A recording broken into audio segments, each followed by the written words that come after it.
Little Miss Recap contains adult language and is intended for entertainment purposes only. Hi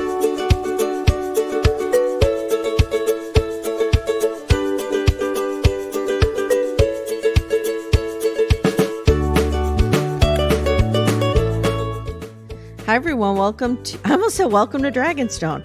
Welcome to Little Miss Recap, the podcast where we embrace and we just start making out.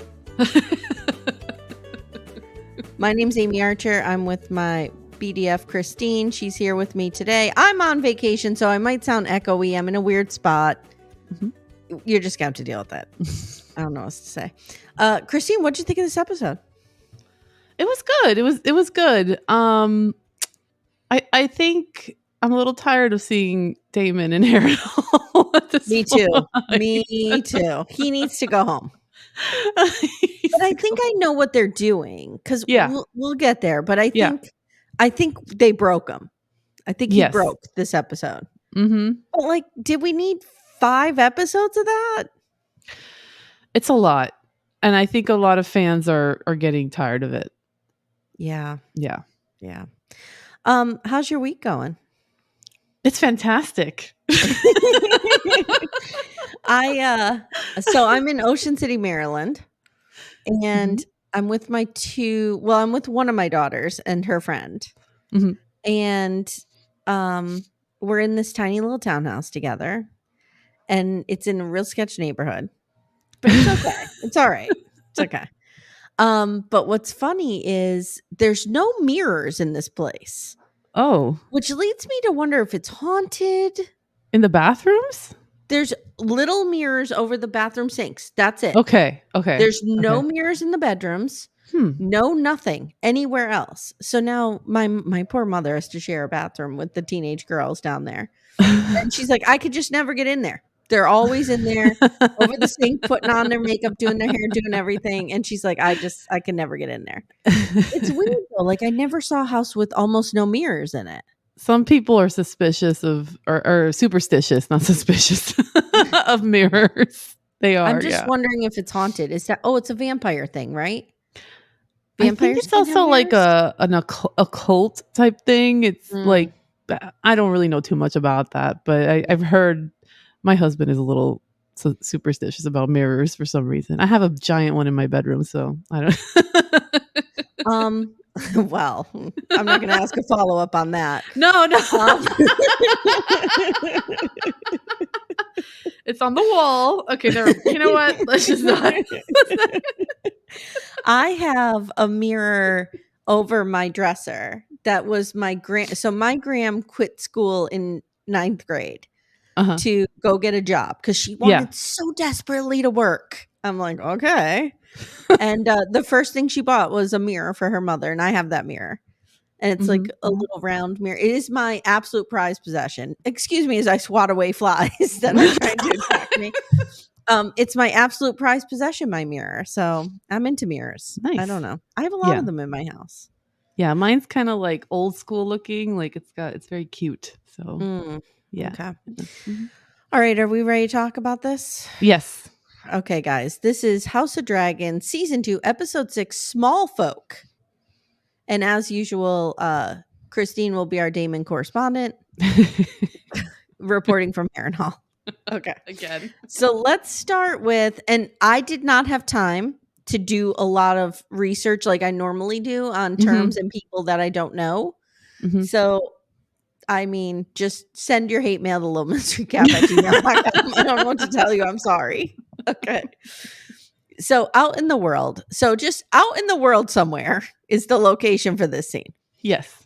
Some Lannister is marching to the Red Fork, and he's got a whole army with him, and he's got a real fucking lion. In a cage. That could rip your face off. Is a lion a weapon of war? I don't think so. When you think about it, though, that's a badass idea. You show up, maybe you don't have soldiers, but you just have a bunch of lions in cages. You just turn them loose on the other army. I'm not sure how trainable they are, though. What if they come back and attack you? Attack you instead for keeping them in the cage. They are cats, you know? That's true. You can't tell a cat what to fucking do. So he does not want to go to Harrenhall until Aemon escorts them on Vhagar. Don't blame you, dude. Don't blame you. Because he knows that Daemon and is it Caraxes, his dragon? Yeah. He knows they're there. So he's like, I'm not marching into a dragon. So he's like, we're just going to hang here. We're going to bro out at your castle. Did I get all that right? Were they at Red Fork? Yeah, I think yes. Okay. I think that's where it was. Yeah. Okay. Let's go over to Dragonstone. There's a lot happening at Dragonstone tonight. Corlys is now hand, and he has such a commanding presence, doesn't he? Yeah. Like even at the table, he's eyeing up. You know, it's kind of like an Obama situation where Obama would just eye up these guys. And Corlys is very handsome. He kind of has an Obama look to him. And I feel like he's just eyeing up these puny little men like, fuck right off. I'm hand now. I'm here. The adults in the room. And I'm going to handle this. Yeah. So, the Avengers assemble? Okay. Pour one out for Sir Stefan because they bring him in. And they're like, guess what, Stefan Darklin? We need dragon riders, and I've done some research, and your line has the most blood in common with us. And he looks like a really tired Bill Pullman. How dare you? That was my childhood crush, okay? Wait a minute. What? My childhood crush was Axl Rose. Yours is Bill Pullman? What was that movie with Sandra Bullock? Sleep. What was it called? Sleepless in Seattle. That's a different movie. When she pretends to be his fiance. Yes, that the brother one dies. Oh, yes. What is that? No, the brother doesn't die. The brother's in a coma. Yeah, he's in a coma. Oh, what is that movie? Something about waking up. Oh, jeez. Okay, hold on. I'm looking it up. Google time. Sandra, would you know this is the 4th or 5th time I've had to look up Sandra Bullock movies this week? It's not 2 weeks notice. That's when she manhandles Hugh Grant. It's the sleep. While you were sleeping. You. That's the one. Just got to it while you were sleeping. He was so cute in that movie. Well, Sir Stefan Darklin, I feel like kind of looks like him around that time period. Maybe. No. Okay. So, they need riders for Vermithor, Silverwing, and Seasmoke, who's still being a real bitch. Seasmoke, let me just say, Seasmoke and Sprite had the same energy this week. They're both not doing good things. No. So he suggests that maybe we try Rhaenyra out. Like, you still have dragon riders. And Corlys says, no, Rhaenyra's tried and none of these dragons like her. Like, she's failed miserably at this. So then Rhaenyra tells him, your grandmother's grandmother, Ariana, I think her name was born a Targaryen princess. And he's like, really? Okay. So he's all boned up about this. He's like, even if I'm going to die a fiery death, spoiler alert, you are, I'm going to try this because you're my queen and I've sworn my duty to you no matter what that means. And the rest of the council is kind of like, we don't think this is a good idea. This guy, you're going when she pulled it, were you stunned that Sir Stefan Darklin was the one they're going to put on this dragon? Yeah, I was, I mean, I wasn't too surprised because clearly she's looking for a highborn, somebody that's in the noble house. I guess he doesn't strike me as highborn. No. It's the Bill Pullman resemblance. How dare you? So now we have a You've Got Talent kind of situation. America's Got Talent, AGT. Yeah, America's Got Talent. Dragonfire edition. Okay. So it's amazing. It's very cool. They tell Sir Stefan, look, Seasmoke is going to come in. She's going to be being all bitchy.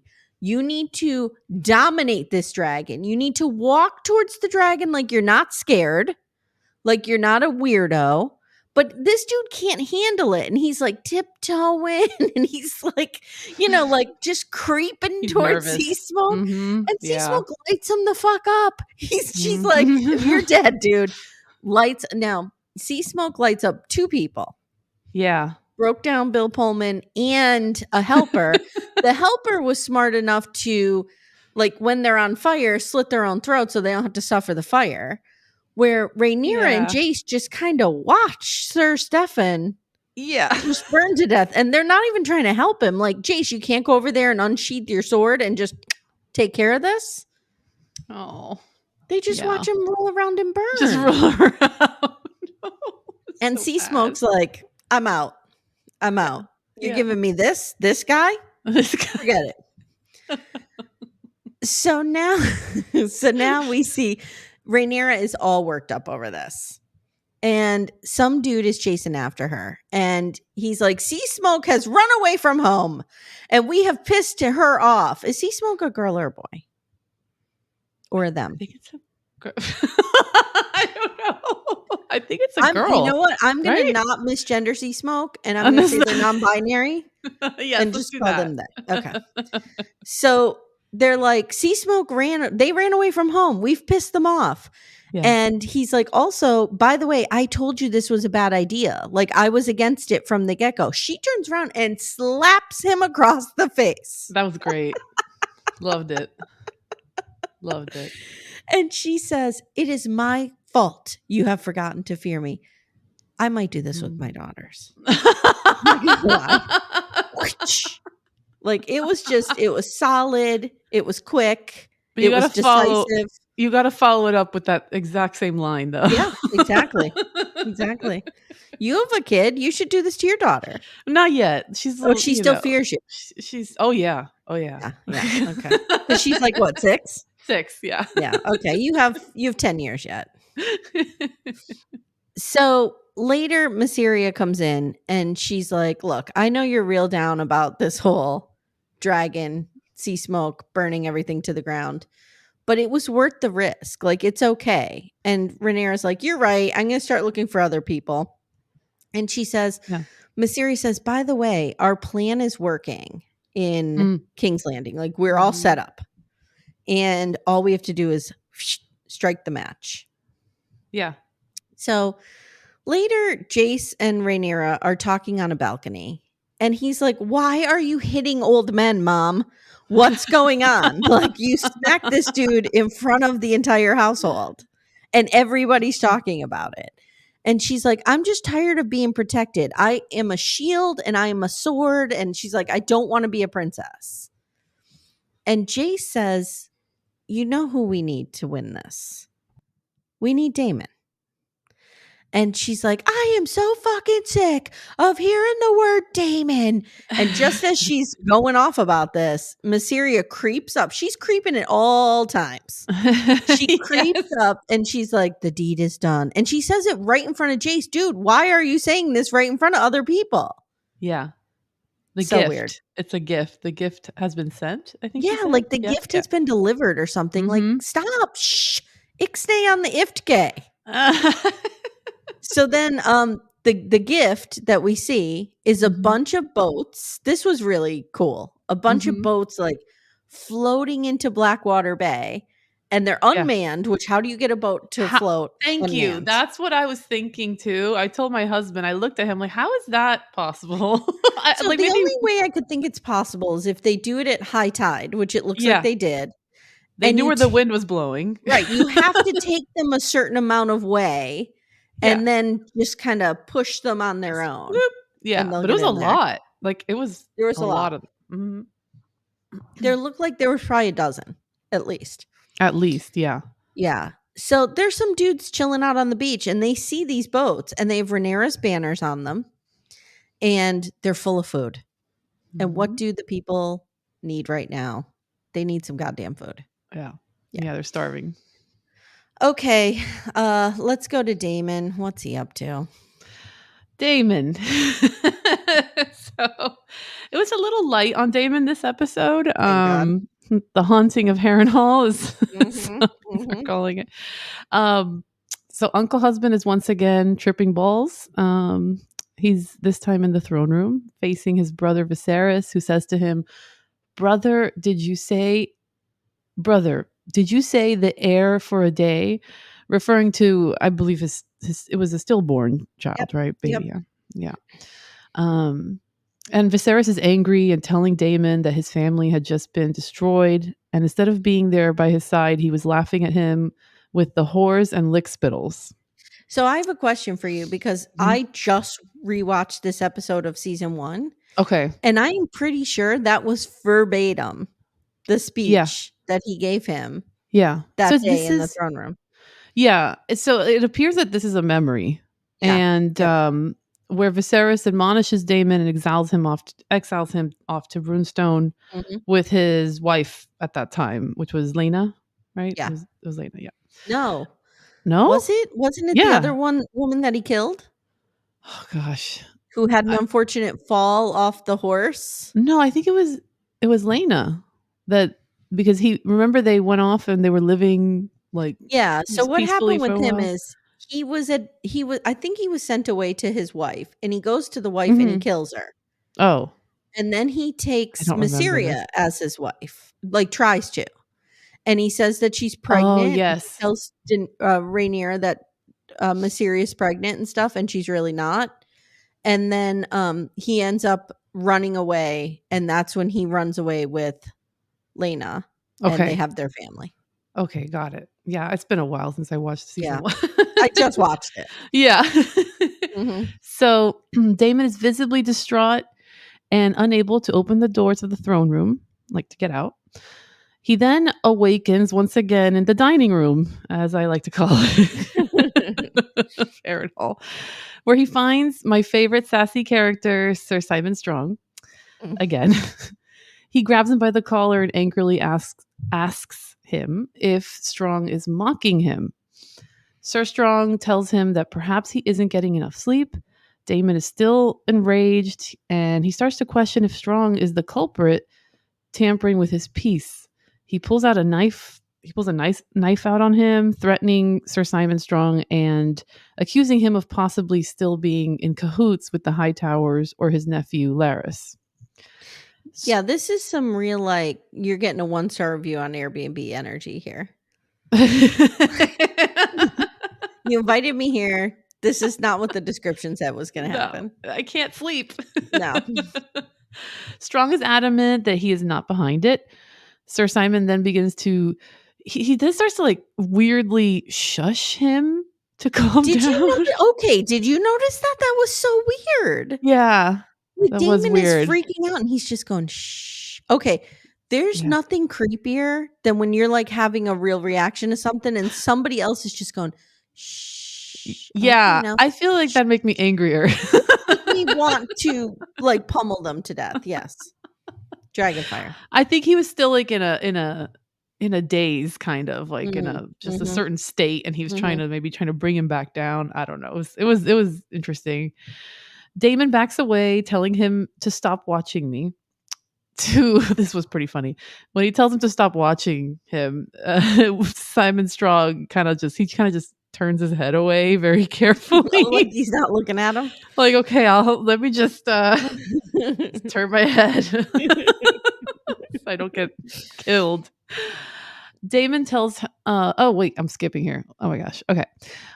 He walks away to the backyard where the fenced-in yard. Fenced-in yard by the weirwood tree, where of course there's Alice Rivers again. She's just out there invoking all the ghosts, I guess, to come to her. These women, like her and Mysaria, they just kind of like they're around at all times. So Daemon tells her that he believes he's being poisoned, and she basically implies it's just it's just all the ghosts. Okay, don't worry about it. Yeah, don't worry about this. Not a mirror to be found in Harrenhall, I would guess.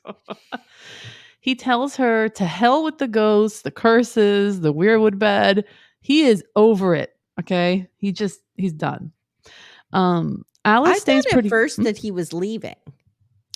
That's what. Yeah, I think he was. He was heading to his dragon, wasn't he? It looks like, you know how you go out in the morning and you start the car, like when it's cold weather? It looked like he went out and started the dragon, and he was going to get out and get on that dragon. Yeah, he was going to get on the dragon. Yeah. So he's over it. Alice stays cool as a cucumber and tells him how he always runs away from his problems. Dragonstone, the Stepstones, Pentos, Harrenhall. I like how she says Pentos. She goes, Pentos. And he tells her, I awaken and I do not know where I've been. Alice reminds him that there are older things in this world than you or I or our living memory. You are not the player, but a piece on the board, as am I for that matter. He responds by saying he's not like her and walks away. Alice tells him that his anger blinds him. And what did I write here? Telling Alice that Rhaenyra never really... he tells Alice that Rhaenyra never really wanted the crown. Alice responds by saying that maybe that's why she's better suited for it. That's why that was so interesting to me. Because that is true when we think about it. Like some of the best leaders in American history, for sure. Surely global history as well. Like took power reluctantly, or were, you know what I mean? Like stood up when they needed to. And then stood down when they needed to. I thought it was interesting. He yells at her to stop lecturing him. And then Alice says a very poignant line, which is that is so relevant to our current times. So Viserys never wanted the crown either. It's not a prize to be won, but a burden to bear. So that is a great line. Alice really gets some of the best lines in the show, I think. Yeah, I like her. I like her great. Ghostly character. Daemon stays quiet for a moment before asking her for her counsel and how to deal with the River Lords. She's clearly flattered by this, saying, oh, I guess you need my help now. He's like, no, counsel, not help, right? She brings up the fact that House Tully may not be the largest, but it is the most stable at governing the Riverlands and the River Lords. Daemon brushes it off that they're of no use to him because, Grover Tully is useless. He's bedridden, shitting himself. Right. Alice insists that House Tully is necessary for him to gain ground, though. Daemon doesn't believe he can do anything to sway them.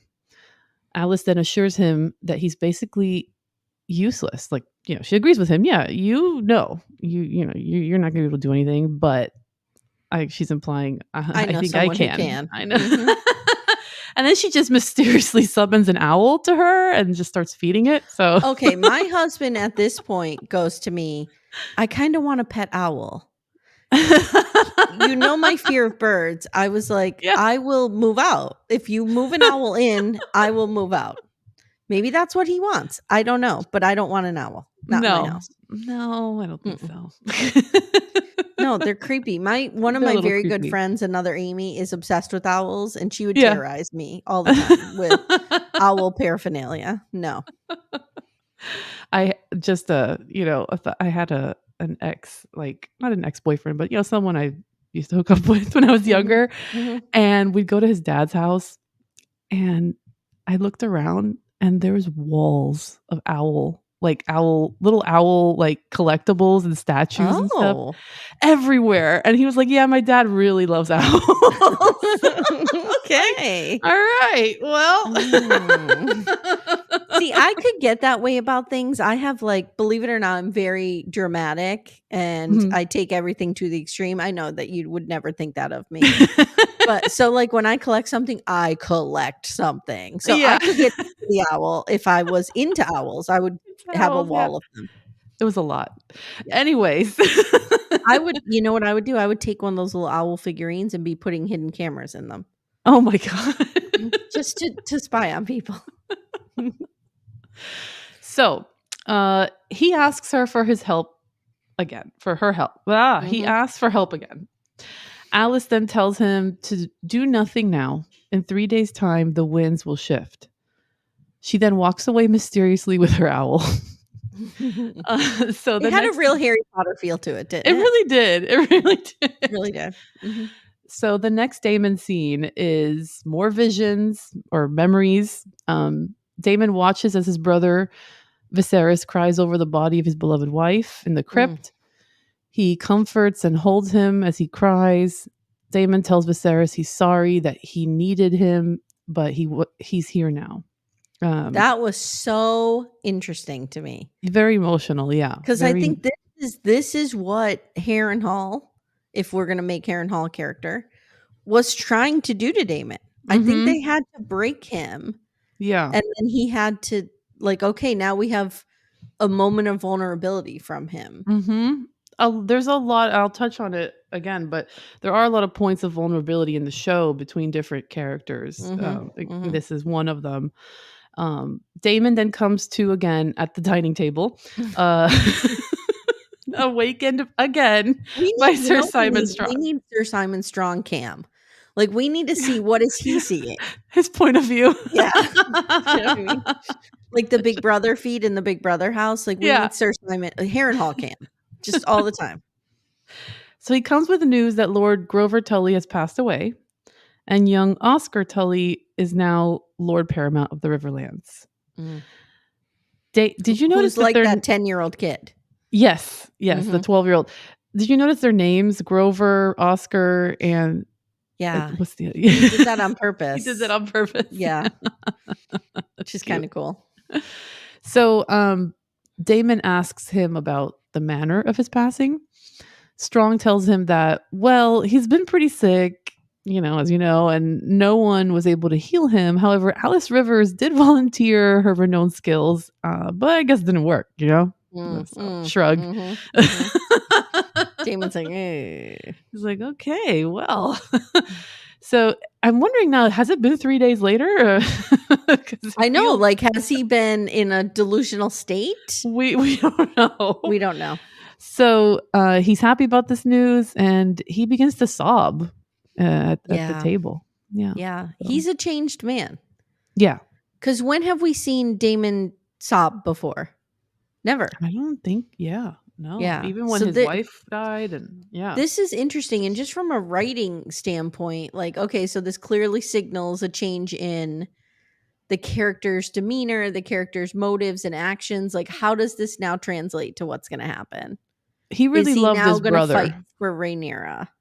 Yeah, he really loved Viserys, and he wanted that approval, like that. I don't think it's just about powers. He wanted that approval from his brother, and he really cared for him, and that's what I think they're demonstrating here in the show.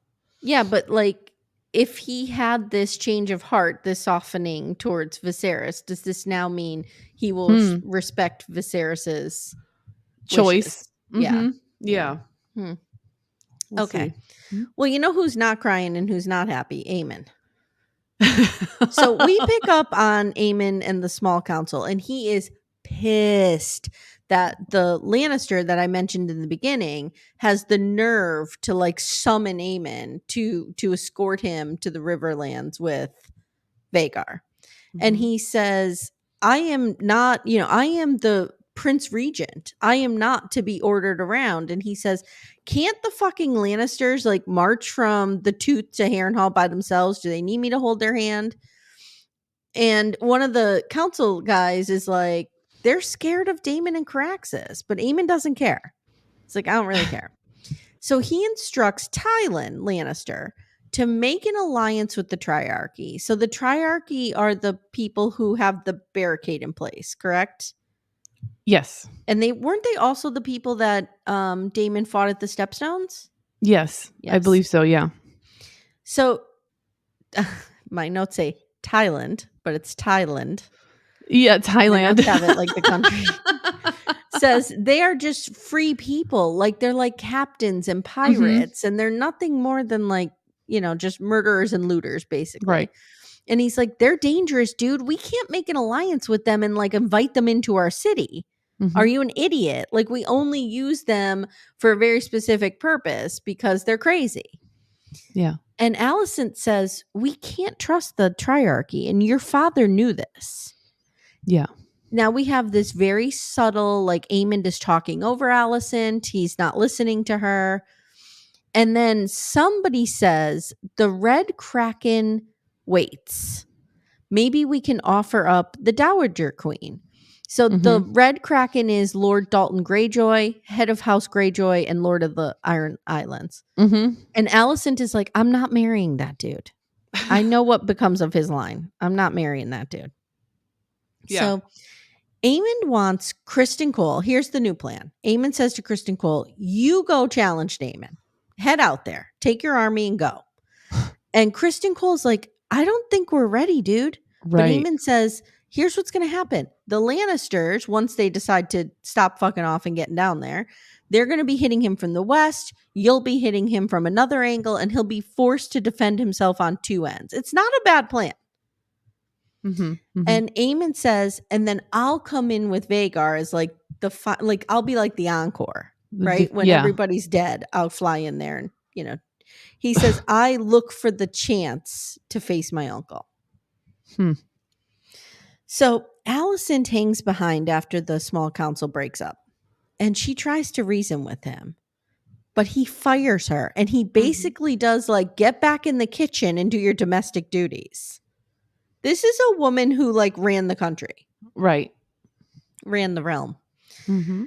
She touches him lovingly on his face, and she says, have the indignities of your childhood not yet been sufficiently avenged? I thought that was great. Yeah. And he just shoves her hand aside, and he gets up and he walks away. And he tells her, you have the gratitude of the crown. So basically, like, thanks for the 50 years of service. Here's your watch. Exactly. Yeah. Yep. You're being retired. Now we switch to the Smallfolk cam, as I'm calling it. And we are at the tavern with Ulf. Remember Ulf a few episodes ago in the tavern bragging that he is the bastard brother of Daemon and Viserys. And he's chatting with Diana and another patron, and they're starving. And this well-placed patron starts lamenting about how the castle is banqueting every night. And she says, my girls were in the Red Keep a few nights ago, and the new Prince Regent, they were partying it up like it was 1999 in there. Like it was head to toe, I don't know, broing out. Yeah. They had lamb pies, beef and gravy, dancing. And Ulf says, Viserys loved his feasts and his wine, but never while we were going without. Like he kind of knew to chill it out a little bit when his people were starving. And she says, well, he's dead and his rightful heir has been denied the seat. So nothing we could do about that. And she just plants that seed and lets it sit there. Yeah. Later, food is getting really, really scarce, and wagons are riding through town with sheep for the dragons. And people are screaming at this. And they're like, you have enough food to feed your dragons, but not enough to feed us. Couldn't they just throw these people a sheep? Or would that be mass chaos? Mass chaos, yeah. Yeah, probably. maybe. Yeah, maybe. So now Ironrod, we're back at the small council. He tells Aemond about the small folk getting pissed off. And Larys is there. And he's like, you need to get a hold of this, dude. Like, you can't let this situation get out of control. Aemond doesn't really seem to care too much. Then Larys makes this weird play to be hand. He's like, well... So, you know what's going on here, Aemond, is you got a lot of these situations you got to deal with these small folk that you don't want to. So maybe bringing in a hand, maybe someone who's always been here, who has a club foot, who sits in this seat might be a hand. Like, I'm not telling you what to do, but, Yeah. Hey everyone, stay tuned. Little Miss Recap will be right back after these words. And Aemond is like, you know what? That's a great idea. And Larys is like, oh, I never even expected to be named hand. Thank you, everybody. And he's like, you know what? You need to get me Otto Hightower. Get me Otto Hightower. And Larys is like, fuck. Okay. They always want the adults brought in. So just then the maester comes in and he's like, hey everybody, great news, Aegon is getting better, he's getting stronger, and I think he's gonna live. And Aemon's like, what? What? So we need to talk about this next scene, because this next scene is when Aemond visits Aegon, and I have many questions about this. Yeah. So we cut to Aegon. He's getting the cabbage leaves pulled off of him. He's in excruciating pain. It's so hard to look at, but he does look better, Don't you think? He looks a lot better. Oh, yeah. Oh, yeah. Like in his face. He looks much better, yeah. Mm-hmm. And Aemon comes in, he kicks everyone out. Red flag number 1. You never let...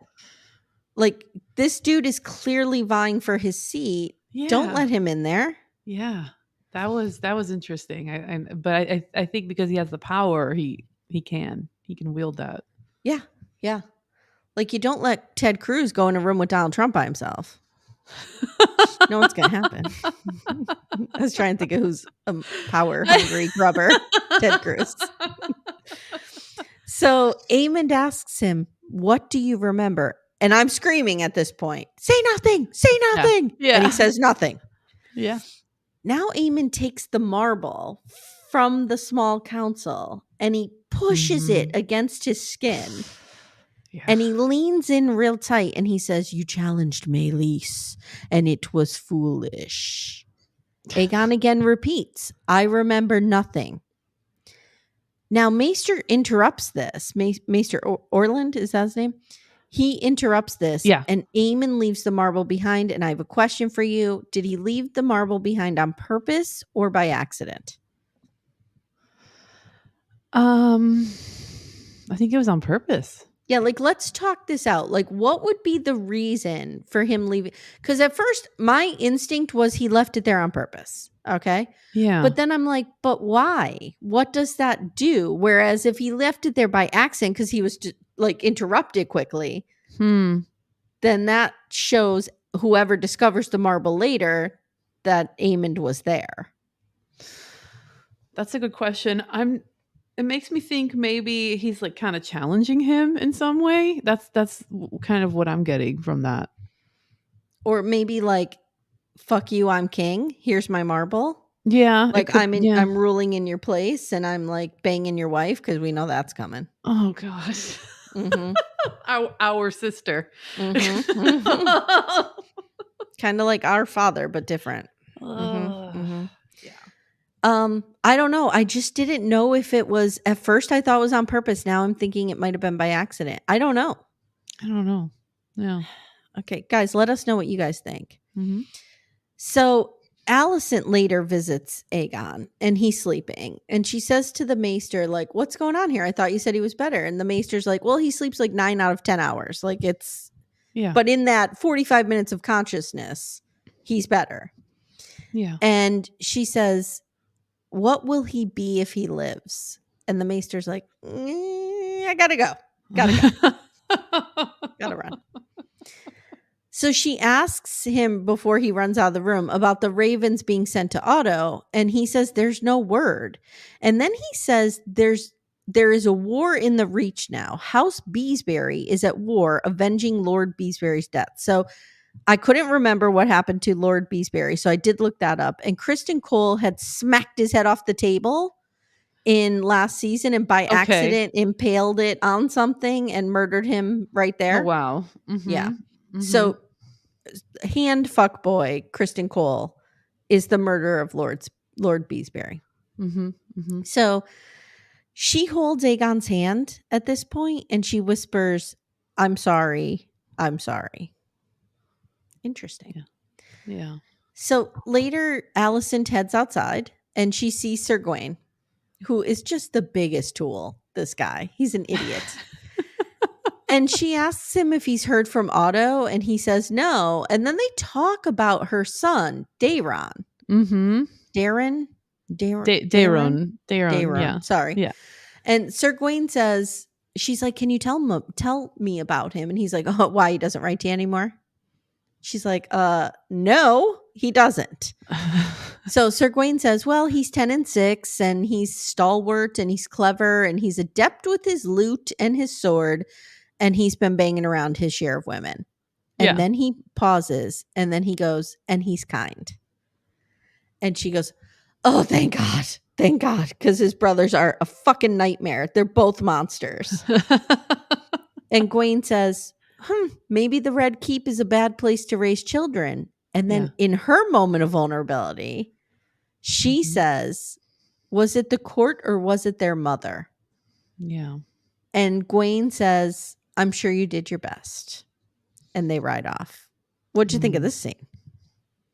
That was interesting. This is the story of like a royal family, and it's a little different from like maybe a regular family, how everyone's raised, how people are kind of just sold off to keep the peace in one land or the other, and there's certain ambitions. So the question here is more of like there's a emotional human element here where we're asking, is it the environment? She's asking, is it the environment or was it me? And she feels a lot of guilt. She feels so much guilt, especially about between her, Aemond and Aegon. She sees the hurt in Aemond and his need for, I guess, getting revenge kind of on everybody and everything. And then she sees how broken Aegon is and what his brother, she knows his brother did this to him, and you can tell she's really feeling it now. Well, it's interesting because I think this is something like just having two kids who rival each other. Like, this is something every parent deals with, right? Like, what is typical sibling bullshit? Yeah. And what is, I have to protect one kid from another? And like, I know that's this is an extreme case, but like there are situations in our world where this kind of thing happens, where you have sibling bullying and stuff like that. So I think Alicent is feeling, you're right, like this guilt of, here I thought Aemond was the picked on one. But again, if she had protected Aemond in a real way from the bullying of Aegon and the other kids, would he have turned into who he was? We don't know. But like now she's forced to protect Aegon, who was the bullier and is now the bullied. And I don't know. It does make you wonder, though, if she had intervened earlier, what would have happened? And where the fuck was Viserys through all of this? Like, he was their dad. Yeah, but he was rotting away. That's right. Yeah. R.I.P. All right, so now we go to Corlys, and he finds Alan of Hull there. And he's like, hey, dude, guess what? I'm giving you a station as my first mate. And Alan, this is me with my teenage daughters. Like, hey, guess what? I made dinner and I made da-da-da. And they're like, what? I hate that. So Alan's like, I don't want your fucking post. What are you talking about? And Corlys says, look, I was younger than you when I took my first command, and you distinguished yourself in the stepstones. So you need to do this. And Alan just says, is this a command? Or is this are you forcing me to do this? And he's like, yeah, I am. Yeah. Report tomorrow.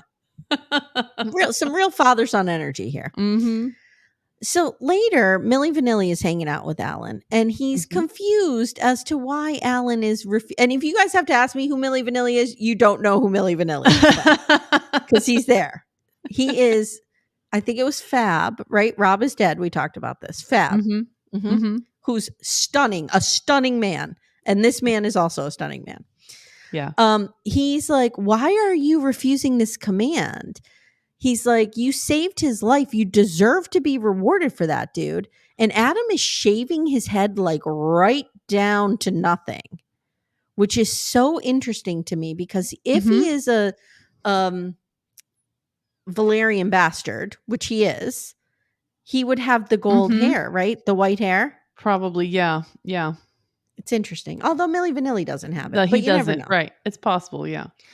So Adam says, I don't want anything from this guy. And he says the sea snake would rather have high tide seized by the sea than to call us his sons. And basically, Milli Vanilli, you need to stop dreaming over there. And Milli Vanilli's like, girl, you know it's true. Okay. So now we'll go to the Vale. It's like the only.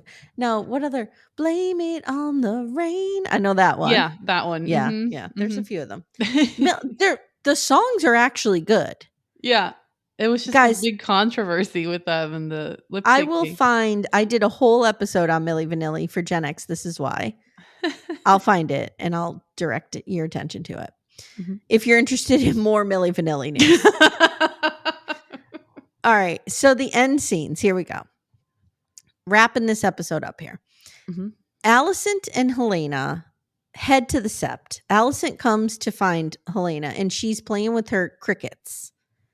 And she says one of the crickets has stopped singing. And I thought that was really interesting because she has 2 of them. And I thought, are they a symbol for Aemond and Aegon? And one stopped singing means one is going to die. Yeah, that's interesting. I'm not sure. I don't know. Yeah.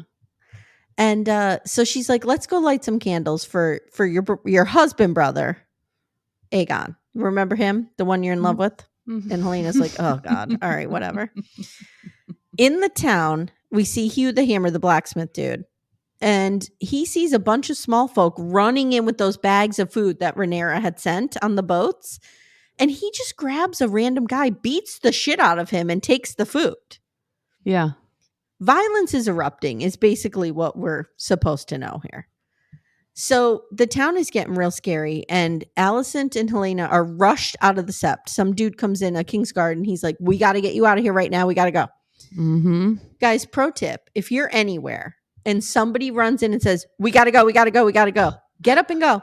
Just get up run. and go. Just go. Run. Something's going down.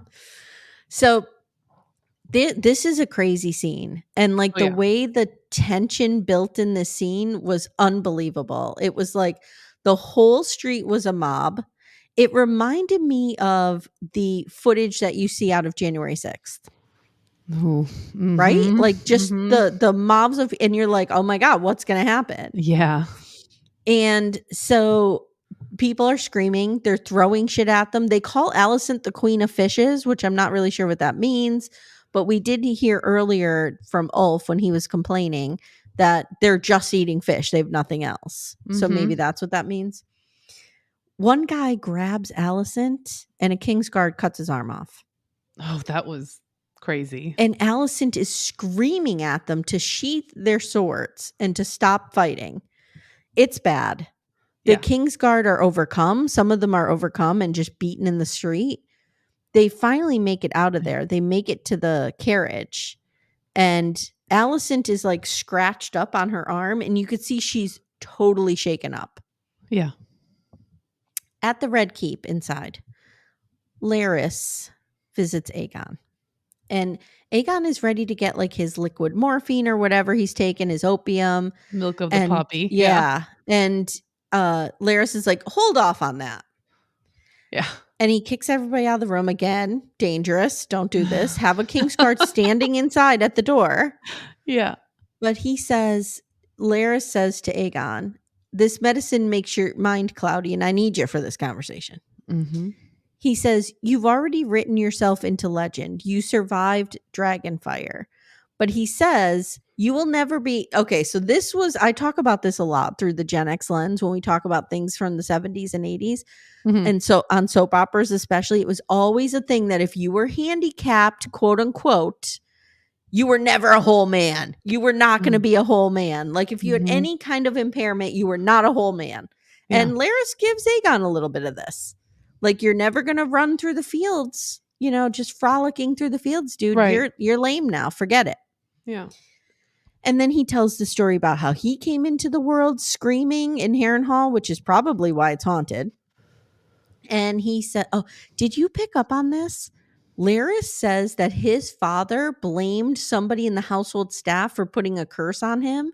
Mm-hmm. And that's why he was born with the club foot. And I wonder if he's talking about Alice Rivers. Huh. I don't think so. You don't want to talk about it? No, let's not talk about that. Let's not talk about it. Not because I don't want to spoil anything, because it's a stupid theory. Let's just not talk about it. Yeah. No, not happening. No. So he says, people will pity you behind your back, or even worse, to your face. Your mind will be all you have, and people will underestimate that, and that will be your advantage. And he says, your brother rules in your place, and I don't think I need to tell you, he's out to kill you. And Aegon whispers to him, help me. Yeah. Okay. Yeah. So this is another vulnerable scene here where we're seeing two characters, talking about their vulnerabilities and how, again, someone asking for help. So yeah, Aegon needs him. Mm-hmm. And I think Larys, in the moment when he was at the table with Aemond, when he was vying for Hand, if Aemond had been receptive to that and named him Hand, this scene never would have happened. He's going to Aegon because he's like, your brother's a monster and I can't manipulate him. But you love me and you named me Master of Whisperers. So like I can control Aegon. I can't control Aemond. So I need to work my magic here. So I also want to bring up the veil. Oh my God, I skipped it. I'm sorry. Go ahead. Yeah. Let's talk about it.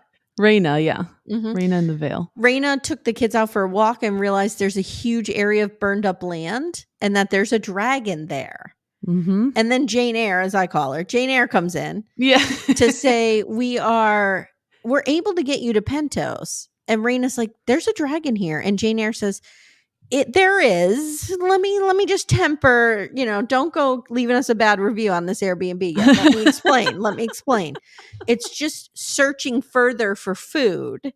Yeah. And so like it's coming over here, but it's wild. Yeah. Mm-hmm. So this is this is interesting. This scene is actually kind of confirms that maybe not. This is a departure from the book. Ooh, okay. The dragon is sheep stealer. And let's just say there's another character which may or may not be introduced in the in the future, but I think what I've read online a bit was that character is now merged with Rhaenyra. So okay. Yeah, like they may have changed. Rhaenyra had a look in her eye like teenage Amy Archer, which was, I can tame that thing. Yeah. Like she wasn't like, there's no wild, crazy, drunk man out there. She wants a dragon. She wants a dragon. One. Oh yeah, she wants to fight. Yeah. So in the book, does this character tame sheep stealer? It's in the book the character is named Nettles. Okay. And she is a dragon seed. Okay. And I mean, spoiler alert, I guess, but she has a certain type of relationship with Daemon at some point. So that's why this is so different, because this is his daughter.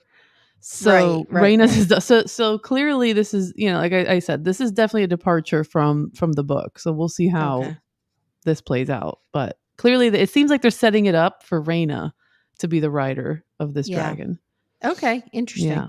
Mm-hmm. So this scene is important, yet I was going to skip it entirely. Sorry about that. I was like, girl, you're skipping. Again, go over to Daily DVR with our friend Axel if you want a factual podcast. Okay. So Milli Vanilli is now hanging out on the beach, just working on his next song, and Seasmoke starts terrorizing him, just chasing him down, playing hide and seek, trying to burn him up. I don't know what's happening. And then you see Milli Vanilli like kind of freeze, and Seasmoke gets right in Milli Vanilli's face, and then we cut. Okay, now we're at Dragonstone. Mysaria is very happy about the uprising, and Rhaenyra says, yeah, that's good, but I'm starting now to doubt myself and wonder if I could win this war. Yeah. She says, I can't ride my dragon. I have these 2 dragons that are useless to me. I have 2 baby dragons, and the only other dragon I have is off with Daemon. Yeah. Doesn't Jace have a dragon? Yes. Okay, so she has that small. Dragon. Pretty young dragon. Mm-hmm. So she says, even my own son thinks I need Daemon. And they kind of talk about Daemon a little bit here. Mm-hmm. And Rhaenyra says she was drawn to Daemon.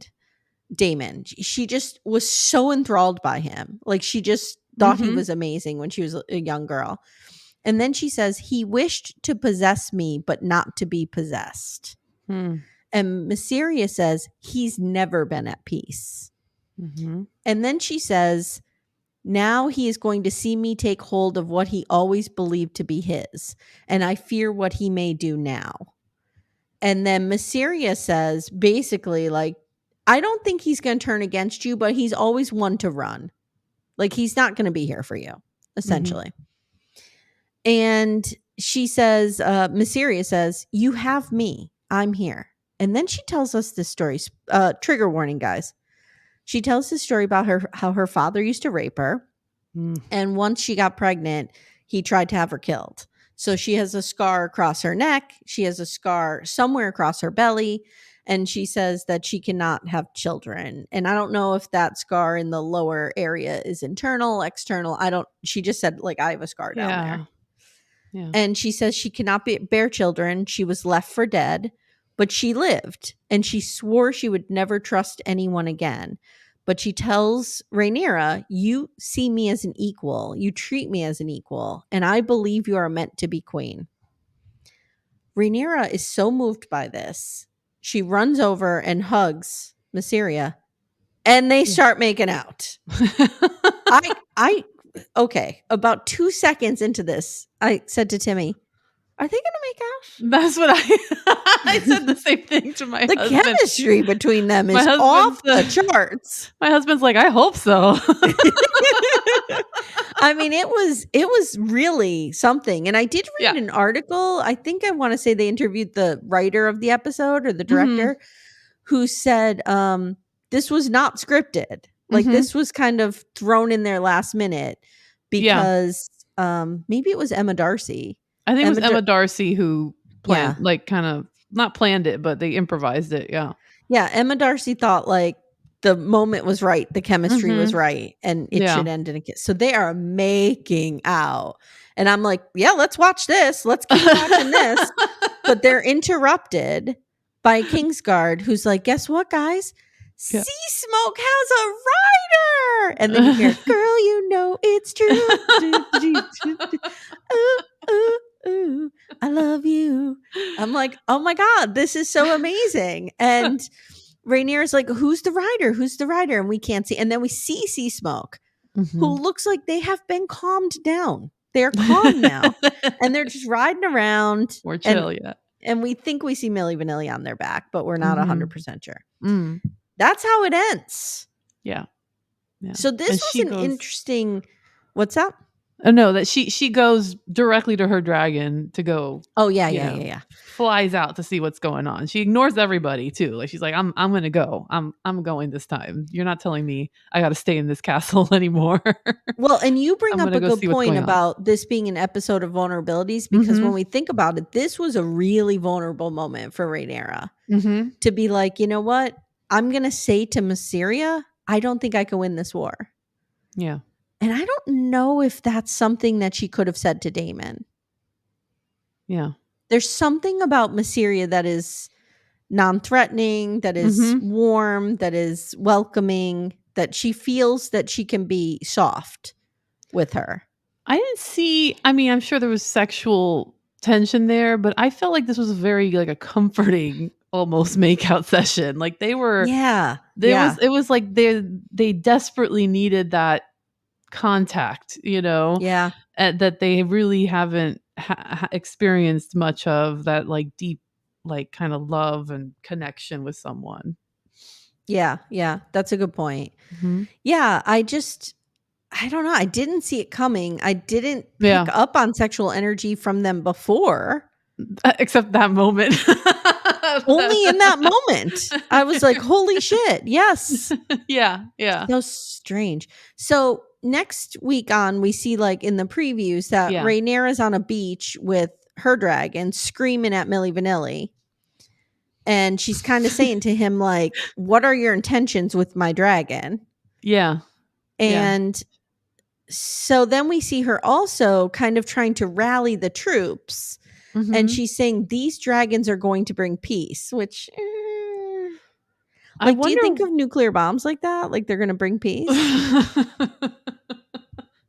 I wonder what it's going to be like, because this is that's going to be the penultimate episode. Next week will be the penultimate. Yeah. So I don't think, I'm going to go out on a limb here and say, I don't think we're going to get any more dragon fighting this season. I think it's going to be set up. I think it might start in episode 8, but I think the next, like, because I'm assuming there's a huge battle where one of these main players dies or multiple of them. That's not going to happen, I don't think, till season 3. Yeah, I don't know. The pacing has been a little weird to me in this season. Like, it was kind of fast in the beginning, honestly, and now it's slowed down greatly, especially with all the Harrenhall scenes. I was Yeah, like, like we got to Rook's Rest pretty quickly. yeah. Mm-hmm. And then yeah. And then it just kind of slowed down, and I'm wondering how I really am wondering what they're doing, like how this is going to end this season, where we're going to be at. I wonder if we're still going to be in Harrenhall next episode. So, like, not knowing the books, my feeling is that by the end of episode 8, which will be the end of this season, we are going to have riders for all the dragons. The chess pieces are all going to be on the board, and we are going to know what the war is going to look like and what the teams look like. Which makes me think. Then I think in season 3, we burn it all fucking down. I feel like there should have been 10 episodes instead of 8. Yeah, I could have used 10. To be honest. Yeah. I love this shit. Yeah. Did you want to talk about how you and I talked a little bit off air, and we could talk about it now? I'll just tell everybody, like, guys, we're going to talk a little bit of politics here. So if you want to tune out, go ahead right now. But we can't kind of ignore how this is mirroring what's happening. So what did you want to talk about? Because you had messaged me that this really struck a chord with you in some way. Yeah. So I especially that line with Alice saying how this is, the crown is not to win. It's not a contest, essentially. This is a burden to bear, ruling. That's what it is. It shouldn't be a contest who wins or who loses, right? Yeah. And I feel like now for the last several years, we've been in this climate politically here in the US where it's seen as some crazy contest between red and blue. And and what happened this past weekend, you saw a statesman who has been doing this practically his whole life now. Yeah. He's been through so much too, personally, losing it was one child, right? He lost his daughter, I think it was, and his wife. He lost his daughter and his wife, and then he lost Bo, obviously. And he lost Bo as well. Yeah. And it's so true. Hunter is, Hunter is the Seasmoke of this situation. Hunter's just whatever. So much personal tragedy in his own life. Yeah. And I see these parallels, and we have to talk about it, and what he did this weekend by bowing out was very admirable in my opinion. Yeah. I think it was well done, well calculated, as far as the timing as well. We live in a time, and I'm a Gen Xer, you're a Gen Xer / millennial. Millennial, yeah. Right? And are you 80 or 80? I'm millennial, 84. Or I'm sorry. Okay, I thought you were 80. Elder millennial. Let's go. Elder millennial. But like we talk about this a lot in terms of generations, which is when are the boomers going to hand over power? Like this has been a real struggle. And to be fair, the boomers are really the first generation that has been healthy into aging. So like they can hold on to power and serve in office until they're in their 70s or whatever, where that really wasn't the case previously. So like it's just been this discussion of people not really understanding. Okay, so it's interesting because there is a parallel here, right? Because if we think of ourselves as the small folk, we have this political class that doesn't really seem to understand what the small folk are talking about or needing or wanting. Yeah. And they're just holding on to this power up top. And it's like, so to see a boomer step down from power and be like, you know what? Is he a boomer? I think he's the greatest generation. Yeah. I think he's the greatest. I think he might be even older. Anyway, an old white guy. To see an old white guy step down from power, whether, we can make the argument. And again, we're talking broad political stuff here. We're not talking partisan, really. I mean, you can make the argument that he was forced to do it, whatever. The bottom line is he did it. He did it because he was listening as well. And he cares about the country, and he saw where this was going. He's like, I think it was admirable what he did. It was the right thing to do. And the moment that some say it was too late. It's not too late. It is not too late. Elections in Europe are not here in the US. Our elections are way too long. Like the year, like it's like a whole year of and I think that's what was happening. I think we were all getting election fatigue. Like we still are kind of in it, right? Where we're just like, let's just get to fucking November. Let's get to November and be done with this. And I used to work in advertising, and political season was a nightmare. Because it would start in May and our lives would just be consumed by it. Because the amount of money they were pumping into our local TV stations were unbelievable. Wow. And now it starts a year prior. Like it's crazy. It's crazy. So I just think that we were all getting fatigued, and this just felt good. And I would hope that you would think that even if you're not a Democrat, that it just felt good to see somebody who's like an old white guy just say, okay, I'm listening. I hear you. I'm out. Let me pass the torch. Because I thought it was amazing. Letting go of power is very difficult. And I'm so excited now. I was terrified at first, because it was a moment of uncertainty when I saw the letter that he put out. But now, as we discussed earlier, like I feel energized. I feel in the air, the female rage just growing. People want fresh and new, and it's really exciting. I really hope we go at least back to some form of dignity decorum. And decorum and intelligence, please, for the love of God. Like I would give anything for Mitt Romney presidency right now. And I never thought I'd say that. Give me a Mitt Romney. I don't care. It's like, it's so wild to me. But anyway, so we had it. Sorry, guys. I don't mean to get political. I usually keep this space free of that. But we had to talk about it in terms of like this show, because this is what this show is. It's all about politics. And power. And power. And to see that Viserys, God rest his soul, is trying so hard to get a woman on that throne. I'm trying to get a woman elected. It's interesting.